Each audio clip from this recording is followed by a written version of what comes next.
Hello, everyone. Welcome. We may just give some additional participants, maybe another 30 seconds or 1 minute to sort of filter in.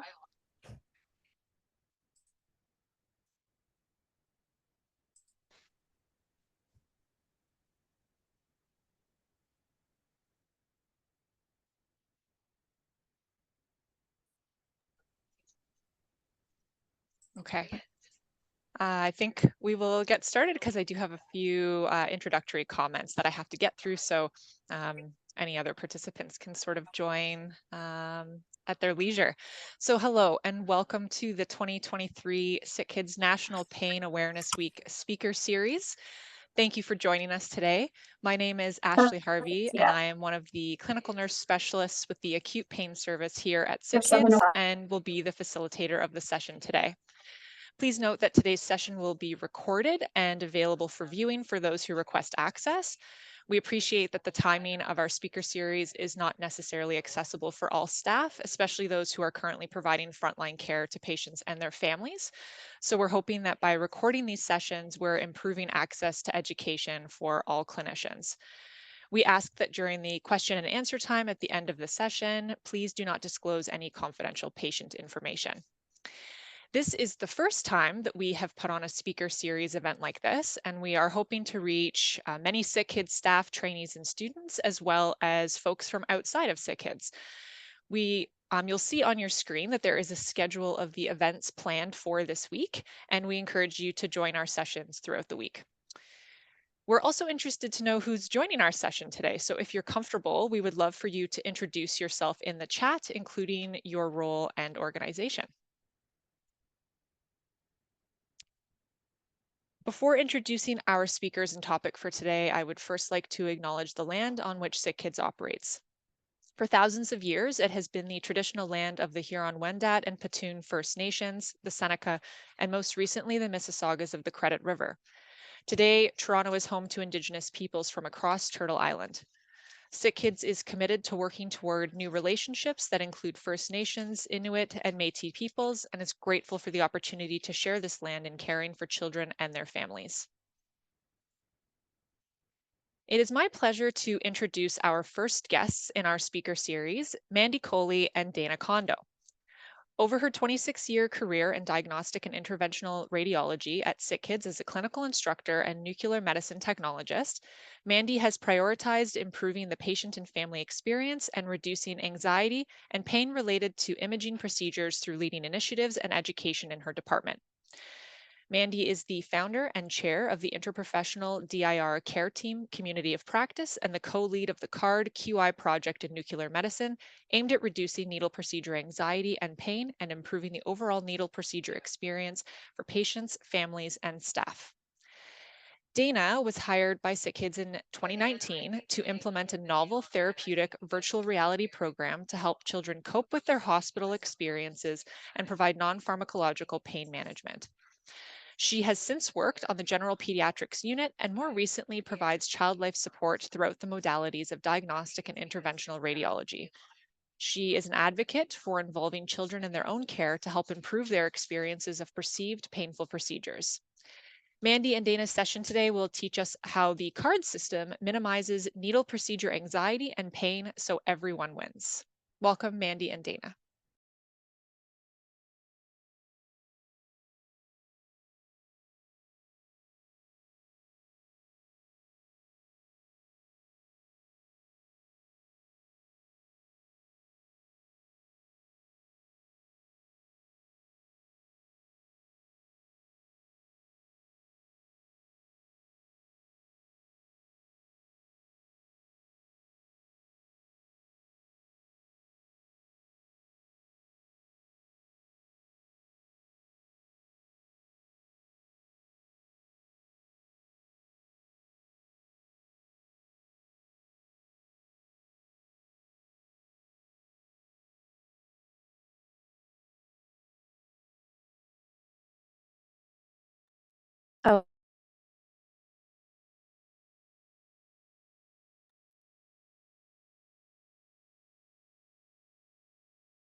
think Mandy and Dana, you should both be unmuted now. Hello, can you hear me? We're good Okay. now.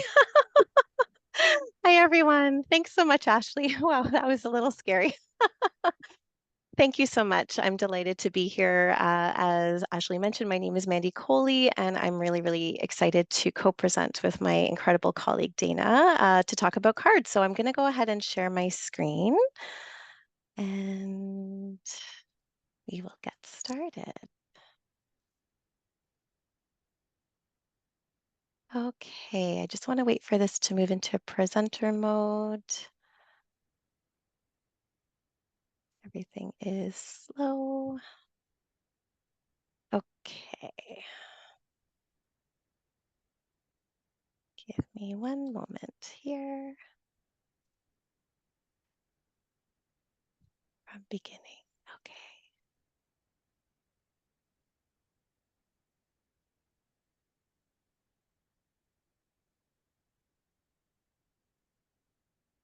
Can everyone see this in presenter mode? Oh, Yes. thank goodness. Okay.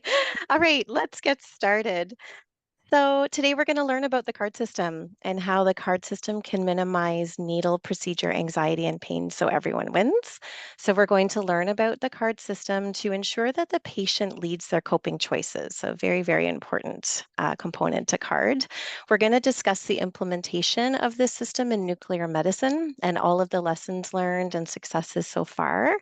And as Dana and I are presenting, we're going to ask that you reflect on your current pain management program and to really think about how you can implement CARD in your setting so that you can improve the needle procedure experience. So, what is the CARD system? So, the CARD system is this really comprehensive approach. I'm just going to move this over that really is an evidence-based system. It reduces patient pain and fear because it operationalizes all of the components of the existing clinical practice guidelines for pain management, and it considers all of the stakeholders. So primarily the patient, like making sure that they're at the center of their care, but also the family caregiver and also the staff. So those of us who do needle procedures at Sick Kids, we're very aware that needle pain and fear are the primary concern of children coming to hospital. So CARD has been around for a while. It was created by Dr. Anna Taddeo and her team, and it was demonstrated to reduce symptoms when integrated into various settings. So across Canada, in vaccination settings, in schools, in pharmacies, but it had not been implemented in a hospital setting until very recently in nuclear medicine at Sick Kids. So the CARD framework really stands for Comfort, Ask, Relax, Distract. We're going to go into that acronym very deeply in the next little while together. But I want you to consider that it's a very systems level approach. So what does that mean? That means that this approach, this framework is able to consider equity and consistency in doing needle procedures. So there's the evidence, and we know what we should be doing or can do to minimize patient pain and fear, but how do you make sure that that's done each and every time for each and every patient? So, very, very critical to target all of these stakeholders right from even before the needle procedure is done. So, very comprehensive, looking at education beforehand, looking at engagement during, and really turning the evidence that we are all aware of in the literature into action. It's a very user-friendly and intuitive tool, especially for children. So when you think about playing your cards, it's sort of a very easy way for patients and families to remember the framework, and it's not complicated. It's very, very simple. So interventions are implemented, as I said, ahead of time and also on needle procedure days. So we're going to really dive deeply into what that means. So, for those of you who are not familiar with nuclear medicine is this very cool little department here at Sick Kids, and it's a specialized area of radiology.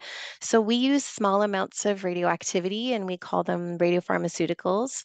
So, typically, it's this, liquid that we need to inject in order to determine organ function and structure. So, many, many different procedures are done with butterfly needles, with IVs, with children that are inpatients. Maybe they come down with venous access or ambulatory patients that we need to establish venous access, babies all the way up to 20.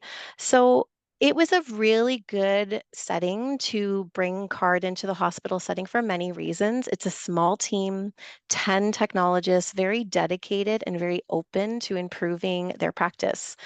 And they were very aware that this could not only improve the procedure experience for the patients and families, but also for themselves. So we had a look at the CARD system, the framework, and we already had this sort of pain management program going on. So this is a team that's not new to trying to make the needle procedure experience better. We were always really very invested.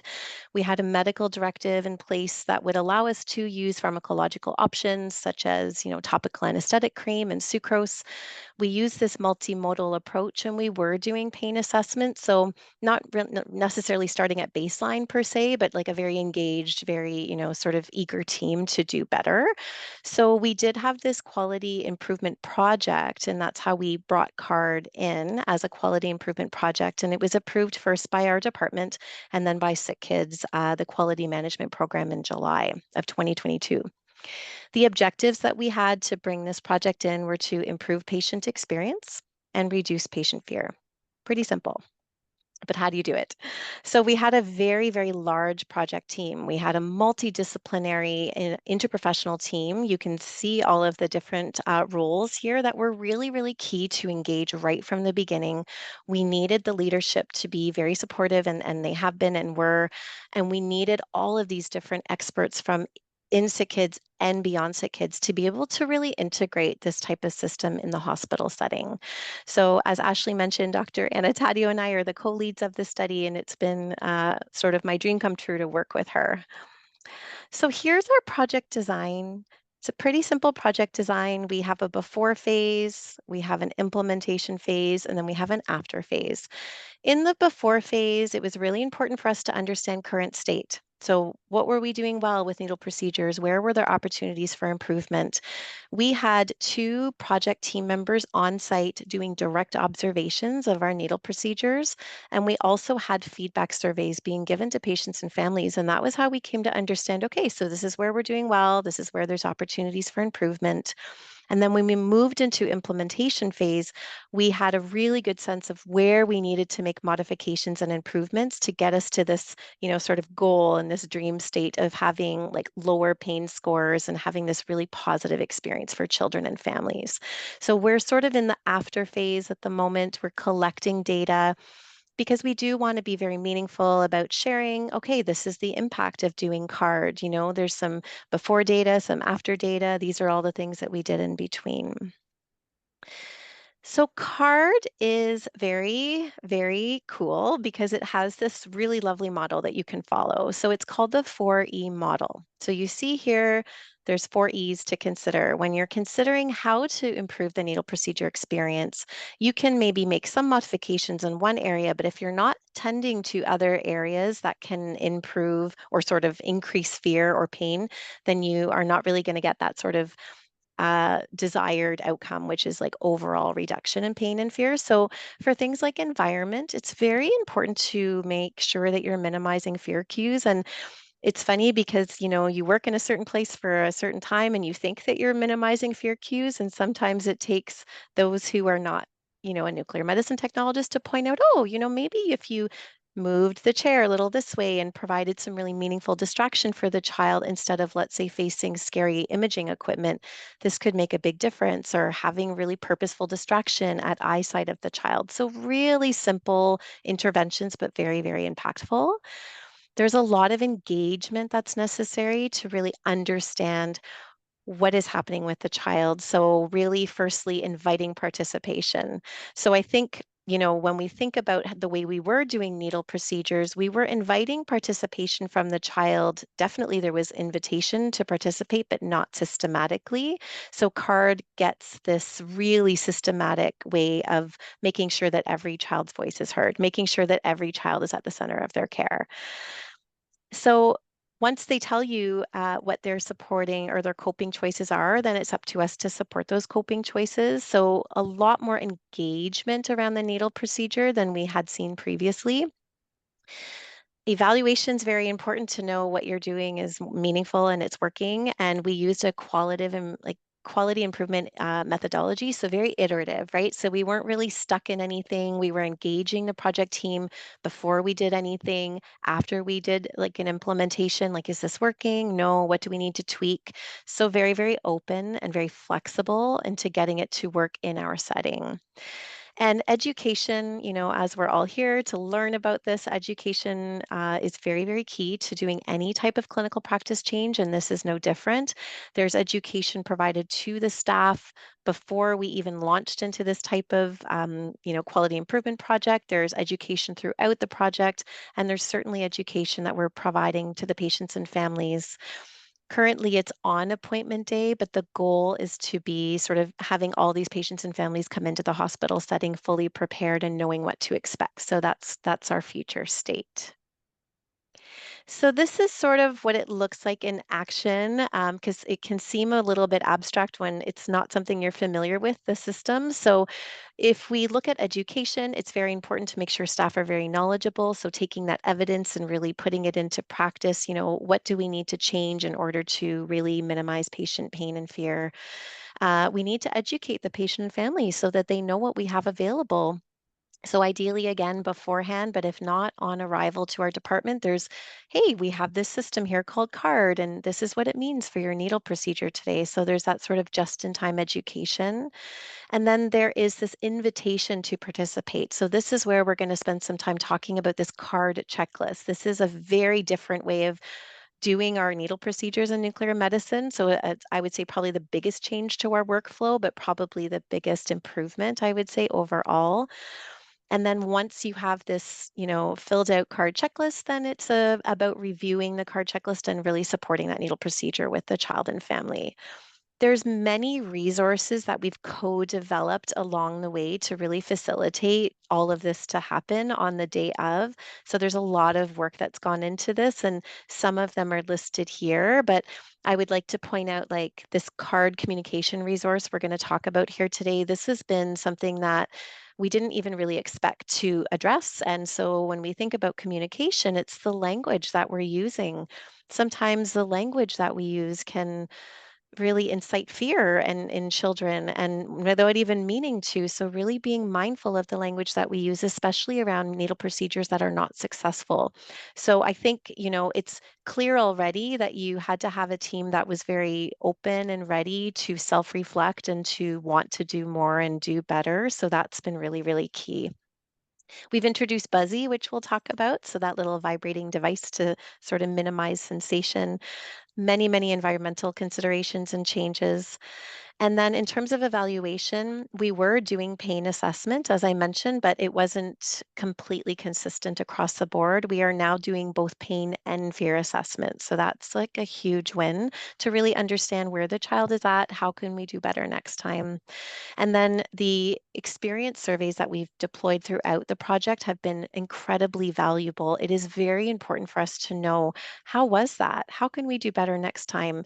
And children like being asked how it was for them. They like having a voice to say, that didn't work for me. I thought it might, but you know what? Next time I might do this differently. Or, yeah, all of those coping choices that I thought would worked really well, right? But how do we know unless we're having that conversation? We've also set aside time throughout this project to have meaningful discussions. So I call them card staff debriefs. It really just means intentional time to talk about needle procedures. And that's, again, very new to our department. We talk about all of it. So let's dive deep. How did it go? What was good about it? How was the interprofessional collaboration? How can we do differently next time? So many, many changes to our workflow and the way that we perform needle procedures. So, what we've sort of accomplished in nuclear medicine so far is everything but the ahead of time booking. And that's what we're currently working on right now. We're doing a lot of website revisions. So, the idea is to point families towards that website, those that can access website, and not all families can. So, certainly there will still be need for that sort of education on the day of. And here's what we can do. And here's what you can tell us that we can do to make this easier. So before I turn it over to Dana, I'm going to go through one more slide just about the education component. I cannot stress enough how much education is really critical to doing a successful implementation of any project and really engaging stakeholders. So, really engaging the team and getting their feedback and getting their thoughts and not just being like top down, like this is what we're going to do. So, this has worked really, really well. We've had a lot of meaningful education sessions and so frequent team meetings and partnering with ChildLife. Again, we partnered with ChildLife before CARD, but certainly now it's very intentional and it's very deliberate. And we have now all these new resources that we never had before. And so it's been really incredible to really prioritize education around needle procedures. What you're looking at on the screen is a CARD bulletin, and this is something that the project coordinator, Victoria Goodzak, really is the mastermind behind these bulletins. And I think they're lovely, they're amazing. They're a really great way to, first of all, it's very colorful and it's really awesome to look at, and it's the same format every time. But these bulletins go out to the entire CARD project team to really say, oh, this is where we're at in the project. Hey, we had this win of the week. Did you know this is where we're going next? So it's a really easy way to keep everyone in the loop. It is a large project team and not all are on site every day. So it's a really nice way to sort of educate the team. And in terms of patients and families, we do provide education to the patients and families on the day of course. And then with CARD education pamphlets, we do have these lovely pamphlets that we can provide ahead of time.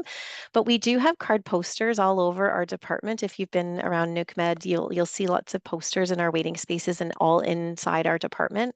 We wear these CARD t-shirts, which Dana has on and I have on, and all of our team have these CARD t-shirts. So what they're seeing in the posters, what they're seeing on the actual technologist, and they have a game that all of these beautiful characters sort of are similar and they're familiar, and it becomes like, oh yeah, this is just the way needle procedures are done here. With the CARD checklist, for sure, that's providing education because we are empowering the child and we're educating them on what works for them, and they're the ones actually educating us on what to do. So lots about education. I'm going to now turn it over to Dana.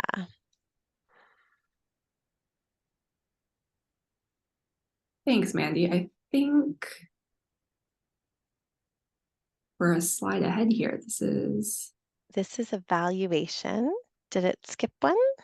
I say we need go one more. We're supposed to be on environment, I believe. There we go. Oh, okay, perfect. Great. Thank you. Thanks, Mandy. So this is where we're supposed to be, is environment. That's the next domain of CARD that I'm going to be covering. So again, this is really the area that we're focusing on changes we can make to minimize those fear cues that are often observed in typical medical settings. So I'm going to break down some of these concepts in more detail on the following slides. But what I want to draw your attention to here is in one of our April editions of the CARD newsletter is the feedback under that first green banner, more about this play. So 100% of the patients that we surveyed reported that they preferred looking at a poster over medical equipment. Now, this hopefully shouldn't come as a huge shock, but really it's just a great reminder that these simple switches like this can make a huge impact on our patients. I think as healthcare providers, it's easy for us to become very accustomed or almost desensitized to the things we see every day. But for our patients, this might not be the norm, and it can actually cause them a lot of anxiety. And then looking at the pink banner, the winning play of the week, we can see that one of our nuclear medicine techs, Jathusa, had a really positive interaction with a patient by just doing a very few simple steps. So she positioned the chair to face the CARD posters. She brought the IV tray to the side of the patient so that it wasn't in their direct view. And then she provided the child with their preferred method of distraction, which in this case was the iPad. So again, these weren't huge time-consuming changes, but for the patient, it really made a difference. And that's really what CARD is all about. Next slide, please, Mandy. So on this slide, you can see some of the examples of how we can improve the layout and the flow of the environment to promote the coping in the child. So in all three of these pictures, we're looking at the same scenario, but when you look closely, you can see how the environment has been tweaked slightly to account for the child's individual needs. So in the picture on the left, we have a more active distraction. We're using the Pop-It toy to engage the child. In the middle, we have a little more passive distraction in the form of watching a video on the iPad. And then on the right, we actually have the support person helping the child to use virtual reality during the needle procedure. So they can't view the procedure happening at all. So there's no right way to prime the environment, but the important thing is that we have all of these options available within our environment ready to be used, and we can tweak them based on what the child wants. Next slide, please. Something to also consider in the environment is the environment beyond the immediate procedure space. So these are some examples of our waiting room outside of the nuclear medicine department for patients to engage with prior to their appointment. So we've just hung up these posters throughout, as you can see. So for many children, sitting and waiting and anticipating the appointment can actually build up their anxiety. So we really want to try providing a safe, kid-friendly space before they even get to us for their needle procedure. These combinations of mazes and search and finds not only are things that are keeping these kids' minds busy and focused on something other than their upcoming appointments, but they're also creating that visual cue for the child that this is an area where play and fun can also happen. And it's not just purely focused on the medical setting. Next slide, please. So we also wanted to show some pictures of one of our other waiting rooms in the radiology department, which is outside of nuclear medicine. So this is our ultrasound waiting room. And as you can see, there are some of the card posters up in this waiting room as well. So the ultrasound department is actually, the ultrasound department approached our team about implementing these card posters in their waiting room because they've seen some of our card posters in the main DIR waiting room. So we ended up hanging some of these posters in this waiting room because it really made sense from a flow perspective, since the ultrasound patients have to check in at the main DR waiting room desk before then going down the hall to the ultrasound waiting room. So for consistency, patients would be seeing these posters up in the main waiting room anyway. So we thought it'd be nice for them to have the same visual distractions in the next waiting room they went to as well, even if they weren't participating in the entire card experience throughout their ultrasound appointments. And this kind of just shows the interest people have in making these types of small changes to improve patient experience and really the ease and feasibility of implementing them. So we're excited for where card might continue to grow to next. Next slide. Now, while the changes we made to the environment are relatively small, these are still changes that affected our tech's usual workflow. So we just also wanted to really quickly address some of the changes we made to the environment specifically to help our techs adapt. So the first is the iPad stand on the left here. And this is great because it's adjustable and it's on wheels. So we can position it so that's not in the way of the procedure that's getting done, but it's still clearly in the patient's view so they can watch their chosen video or play a game if that's what they've selected to do on their card checklist. And then next we have stools for the techs to sit on when completing their injections. So a common practice used to be having kids laying down on a stretcher or on our table so that they could be raised up to standing height and no one was bending over when doing the injecting.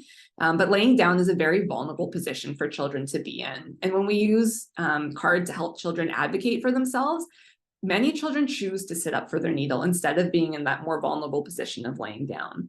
So when we have children sitting up, we found out it's much better for our techs to be sitting as well rather than bending over them. So again, this is just kind of a simple switch of having all of these stools available for our techs to use. And then lastly, we also have our adjustable side tables. So again, this just makes it easier to adapt to our patients' needs by being able to place the items out of the direct view, but it's still easily accessible for all of our techs to have. Slide, please. Now, part of card engagement is being able to assess the patient's symptoms. So in this case, focusing on their fear and pain is what is our priority.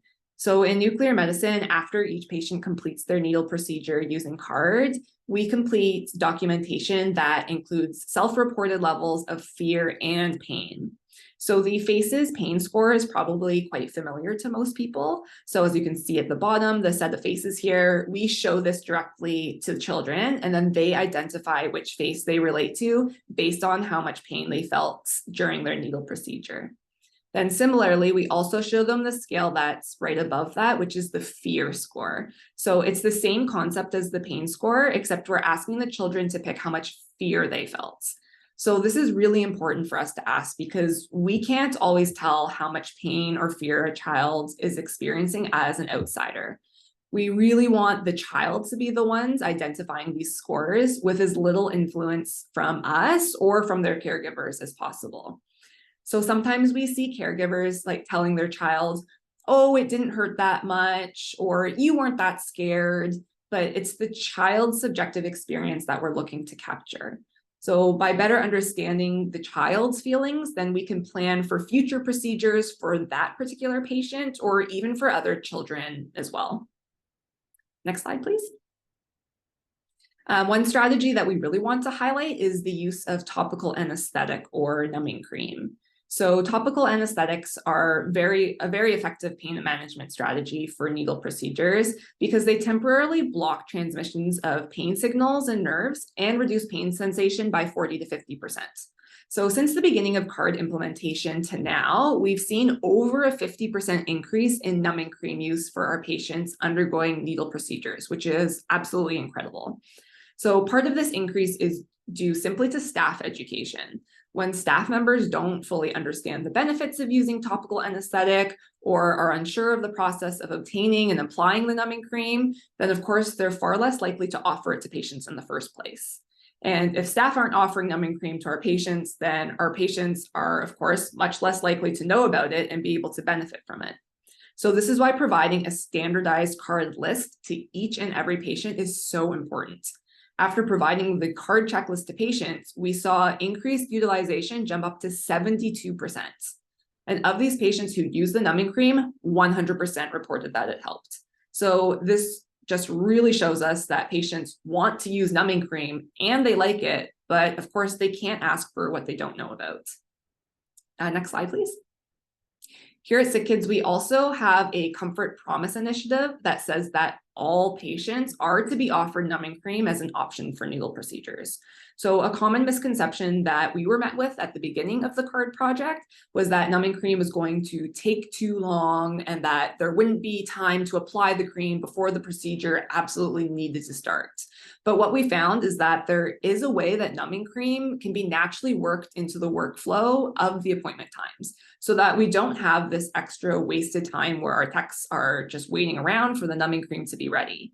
The workflow does look a little bit different than it did before, but it's meeting the patient's needs and it's not causing huge disruptions to the overall appointment timing, which we know is still so important.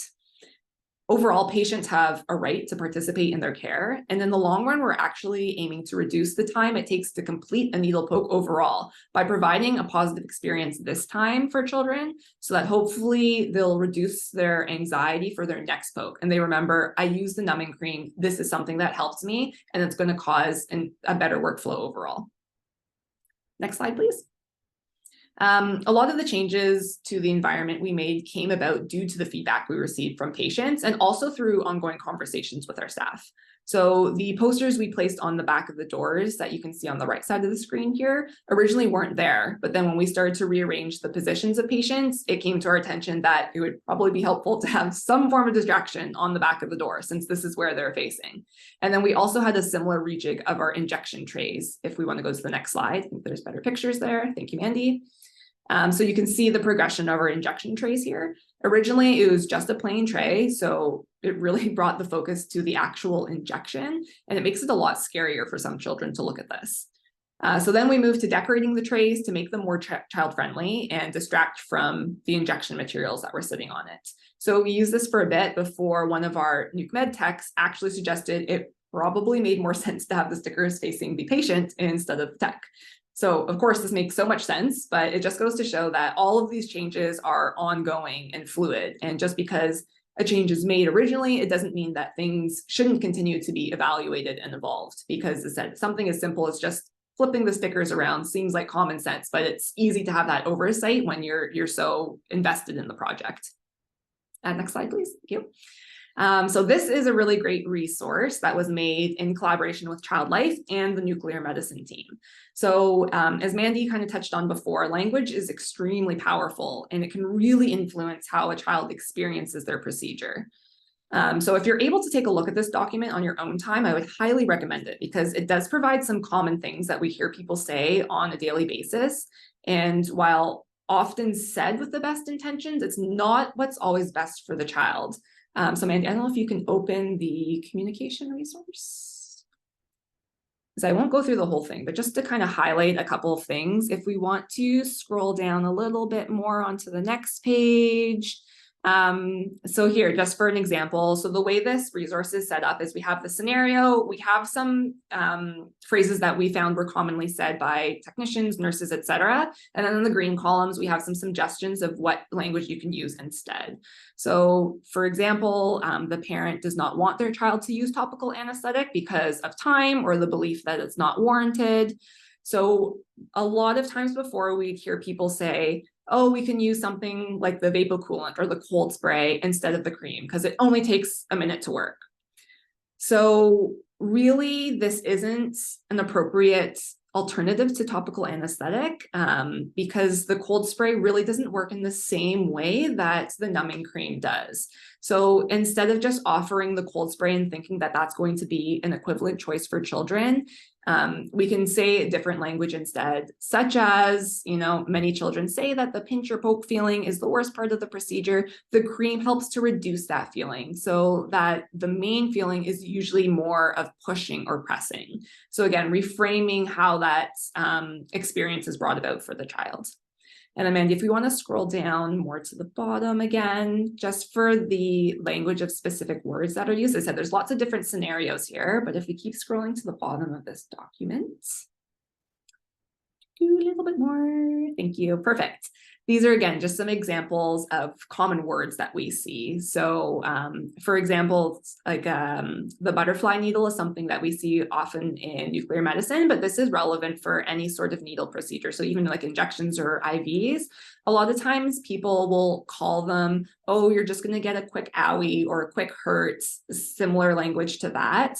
And really that's setting the expectation for pain and fear. So what we want to move away from is we like to describe things as more of a poke or a pinch sensation instead. Again, we don't want to lie to the child and say that they're not going to feel anything at all, but priming them with the expectation of this is going to hurt or this is going to be an owie often isn't very beneficial for the child. So we can still reframe it in, this is the sensation you're going to be feeling, but by using poke or pinch, it's the more descriptive language that we're using instead of setting that expectation for pain in the child already. So as I said, this is a great document that Child Life and the Nuclear Medicine team worked really long and hard on. And I would really recommend, if you do have the time, to be able to click on that link and be able to go through it. Thank you, Mandy. All right. So now we'll talk a little bit more about some of our other resources. So I'm going to hand it back to Mandy to discuss our card checklist.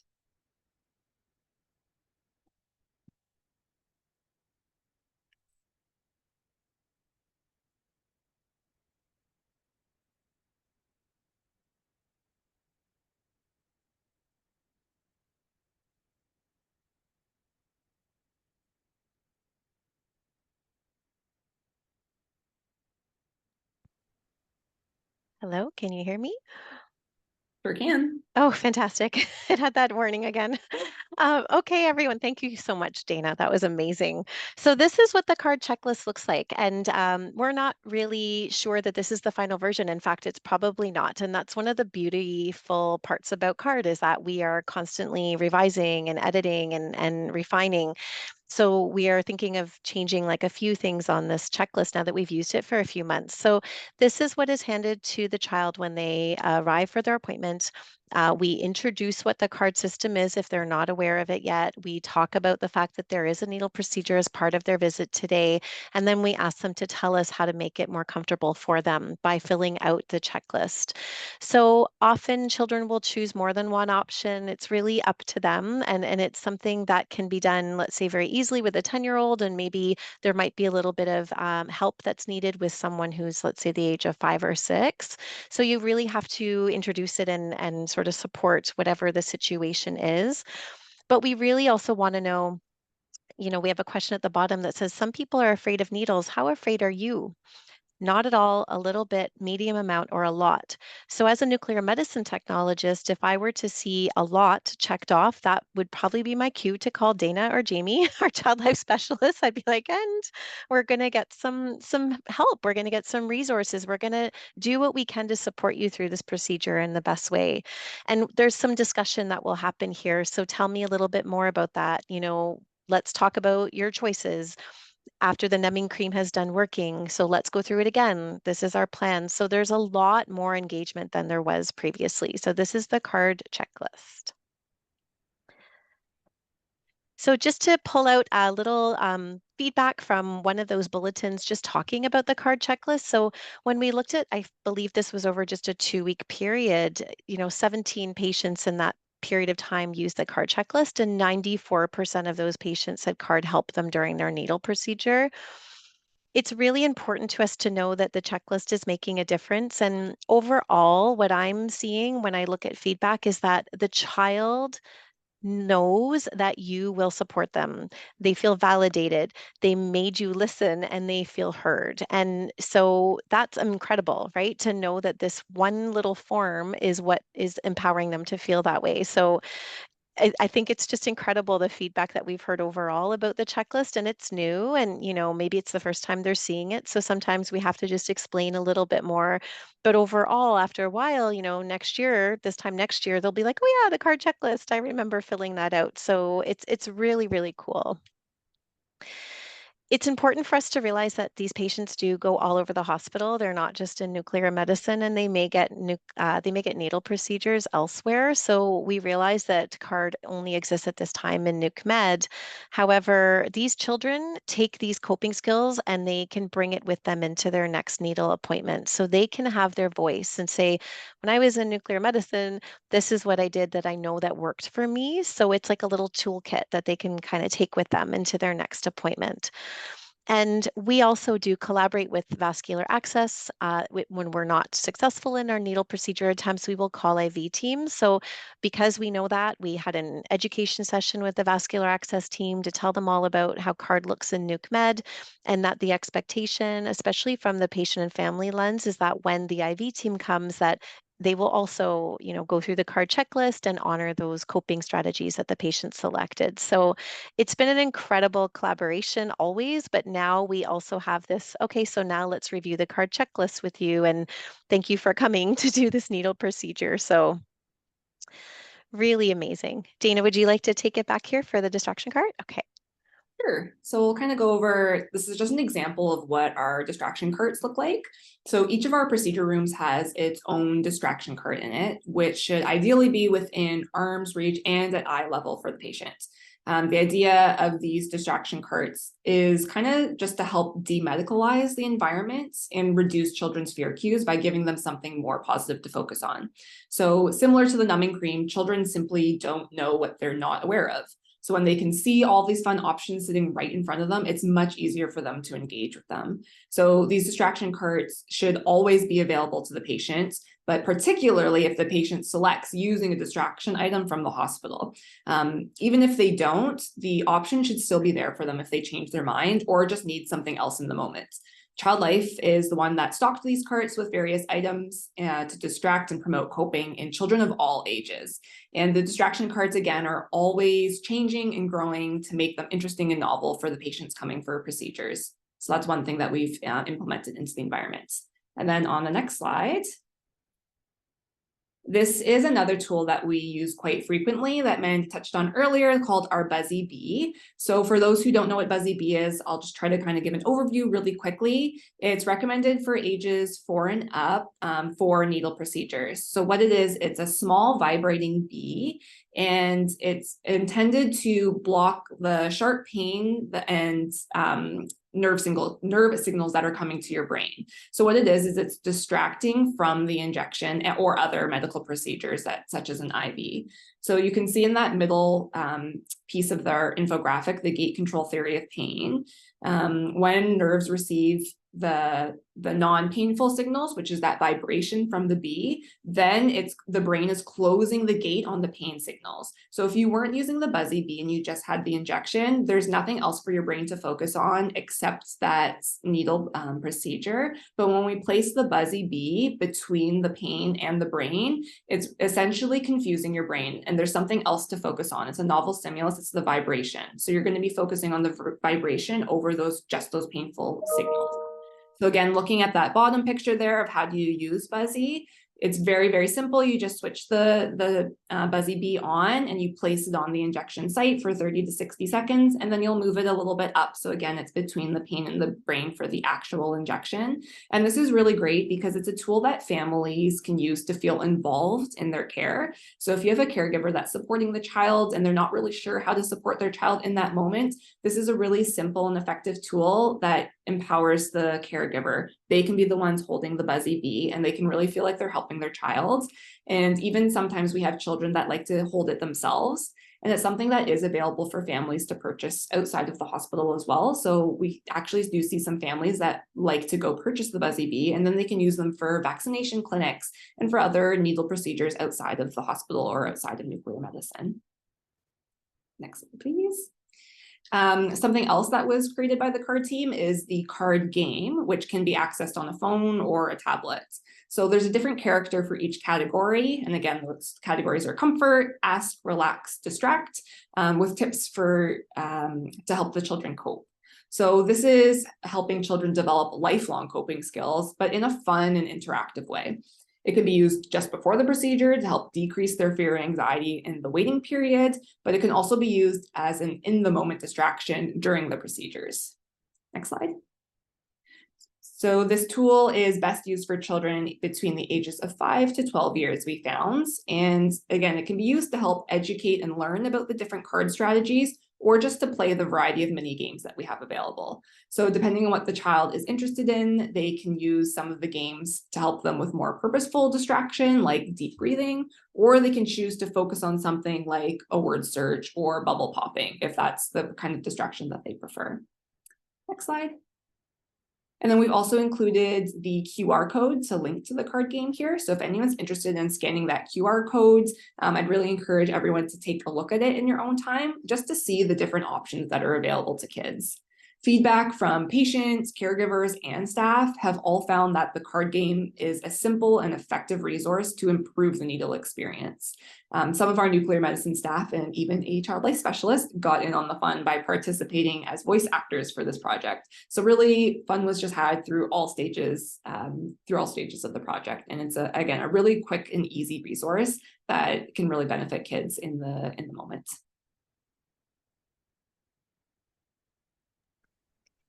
Thanks, Dana. I'm mindful of the time, but I am going to just go through just a few of the feedback that we've received throughout the project from patients. So it's important to give kids choice. I feel really good. Been in situations without choice. I felt scared. I let it happen, but I wasn't ready.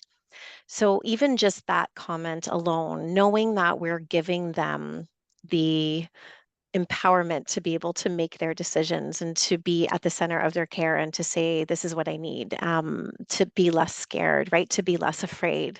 It's just incredible to see. And from family caregivers, we get feedback from them as well. And, you know, again, one of my favorite feedback that I've read to date is, my child has had many needles. Today is the most support, the most emotional support I have ever felt. So here we have a child and family centered care model, right? We know that we need to tend to the needs of both our patient and our family caregiver, and this model allows us to do that. These are all of the successes we've had to date. We've sort of touched upon all of these, so I'm not going to go through all of these, check marks one by one, but just to say that, you know, we've implemented quite a few things. This team has been really incredible to accept all of these changes to the environment and engagement and, you know, the education. And, you know, here we are in the after phase, and it doesn't stop here. This is just the way we're going to do needle procedures from now on in nuclear medicine. So it's been an incredible journey to be a part of. I don't think we have time to watch the card video, but we'll certainly send out a link for this video in the slide deck. It is a little video that we put together to really ask those, part of our project team, like, how has the card system improved the needle procedure experience for children, families, and staff? So it's like a really lovely testimonial video, but I do want to be mindful and leave some time for questions. So I'm probably going to turn it over to all of you now to ask Dana and I any questions that you may have, or even if you can reflect on how you can play your cards to improve the needle procedure experience in your clinical practice. And as you're sort of reflecting, you can think of that 4E model and really just being very open to what could we do differently? What could we do better? And that's the start, right? To just really be curious about what you're doing currently and what this model can offer your clinical practice and all of the children and families we serve. So I just wanted to quickly share some pictures of our beautiful project team. This is not everyone because it's a very large team, but this is some of the really fun pictures that we've been able to take lately. And I will just turn it over to anyone for questions. Mandy and Dana, thank you so much. Such a great presentation. And I know there's people in my office who are also listening who are sending virtual applause. Thank you. There are a couple of questions in the chat, also a couple of requests. I don't know if it's possible to include the links in the chat. I did include the one for the card game. I wonder Yeah. if it's possible to include a link, if it's available externally for those who are joining outside of Sick Kids, for the engagement resource. Yes. And then the video as well, if you wanted to throw that in the chat, that would be great. Yes. And then I don't know, Jackie Sue has a couple of questions in the chat, and I'm not sure if she's able to unmute because I know we were having some difficulties with people being able to unmute. But Jackie, if you're able to unmute and ask your questions, that would be great. Otherwise, I can read it from the chat. Oh, hi. Perfect. Thank you for your presentation. So one of my questions was, when you guys were talking about offering the topical numbing creams, which is something that we do all the time in our clinic, but there are just patients that, as soon as you mention the word numbing cream, I think they know what it's associated with, and then it just sets them into this crazy state of they're anticipating this pain coming, and then the child is like hiding under the bed. They don't even want us to touch them because they just don't want this to happen. And I know that, I mean, we can call Paige, our child life specialist, to come and support us in that instance, but what do you have any other suggestions for us in that situation? And then my second question is, where can we request those posters, distraction posters that you guys were talking about? So for us to maybe print them and then post them in our procedure room, maybe. Mhm. Thank you. Thank you, Jackie.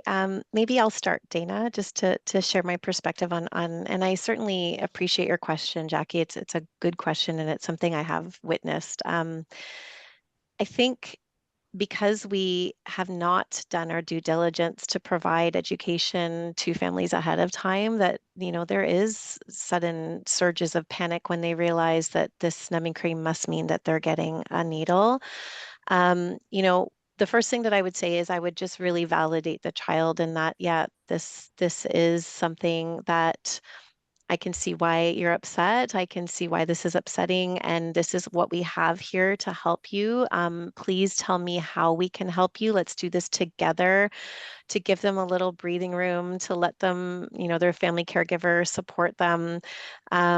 It is something that was, I would say, the way that we used to practice, where we would really not even talk about the needle, and then, just very quickly, like, here, look over here, and we would never poke without saying we were going to do a poke, but it was like very minimal time that they would have. And what the evidence shows is that that's actually more harming for the child to not have time to prepare. And we need to give them, a few minutes to collect themselves. And it's okay for them to cry. It's okay for them to be upset. It's okay for them to have fear. But when we really go through all of the options that are available, and we make it very neutral, right? So here's the checklist. So why don't you and your mom or your dad or whoever the family caregiver is, why don't you go through it and fill it out? I can come back in a few minutes.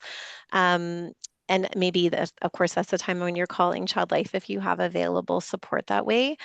I think that instance will probably not be the same the next time they have a needle procedure, right? Once they go through this system and they know that they can feel empowered to have choice and that people will listen to them and people will support them, then the next time they go for a needle, I really suspect that it will be different because they will have this little toolbox with them that they can remember that even though they were scared and even though it is scary, they do have these resources and they have a voice and that people will listen and people will support them.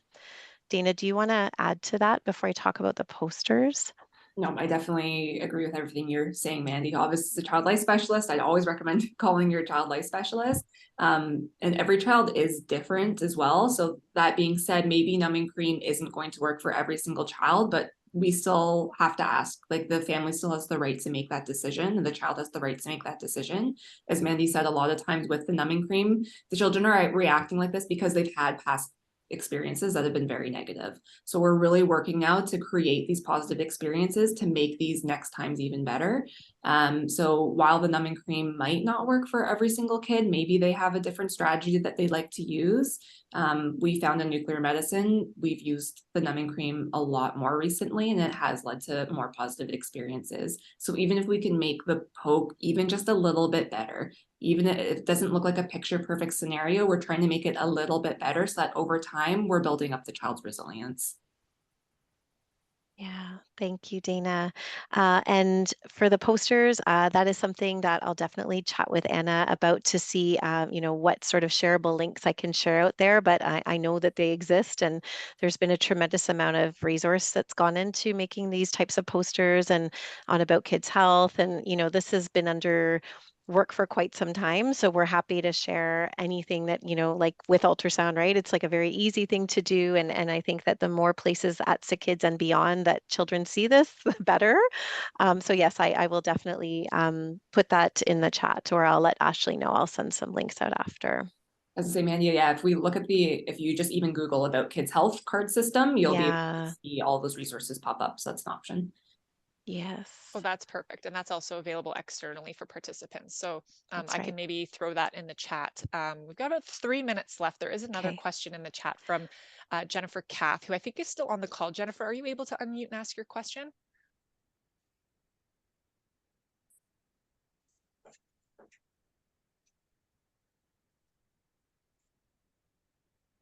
It took me like 4 clicks to unmute. Oh my God. Yeah, it's probably better if I talk than write everything out. So I work in the inpatient unit, but sometimes I do have kids that I think like they will ask a lot of questions and they seem to almost be coping better if you tell them exactly what will be happening, like almost like education wise, when Child Life comes in with their little dolls and shows them this is what happens when you get a cast or whatever. So I haven't seen the cards, but does the card system address that as well? Like instead of distraction and ensuring that the kid doesn't face what's happening when the IV goes in or when an injection goes in, that they can actually like look and see and sort of like find out, oh, this was like, not even a second and now it's all done and over with, or this is what will be happening. So when I come with all my gear or when the vascular access team comes with all their gear, they already kind of know, right? Like they know what to anticipate and they're like, oh my God, what are they doing to me? Yes. Like, do you have anything? Yeah, so absolutely. So thank you for your question. So the card checklist is really that document that allows us to facilitate the conversation around choice. So some children cope much better with watching. Some children do not want to watch. They prefer to look away.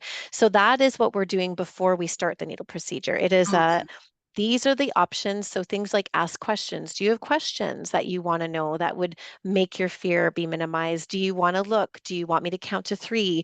Do you want to take a deep breath? Do you want to play a game? Do you want to hold mom or dad's hand? Like there's so many different little things that can be done, but the child needs to determine what they feel is best for them. We can't assume that. So that card checklist is what is the sort of document that allows us to understand for this child, this needle needle procedure. This is what we're going to do. And then we talk about it after. So how was it? Did you think that those coping strategies worked for you? Maybe you might want to try something differently next time. Or maybe you're like, yes, this is what works. This got me through it. So it's not just a one and done. We have the document, we talk about it after, and we really ask them to provide us with feedback. So I think that children overall, what we've seen, they generally like to know ahead of time, and they like to be able to voice what it is that they feel will work for them, and they need to be supported in that choice. I think our presentation focused heavily on distraction because we made a lot of just environmental changes that were based around distraction. But going through the CARD acronym, comfort, ask, the A for ask, that would be where if the child is choosing to ask all of their questions and they want to be educated, then we would be sitting and focusing on letting them know exactly what's happening and making sure they have all of those, whether they're misconceptions or just needing their questions asked and addressed.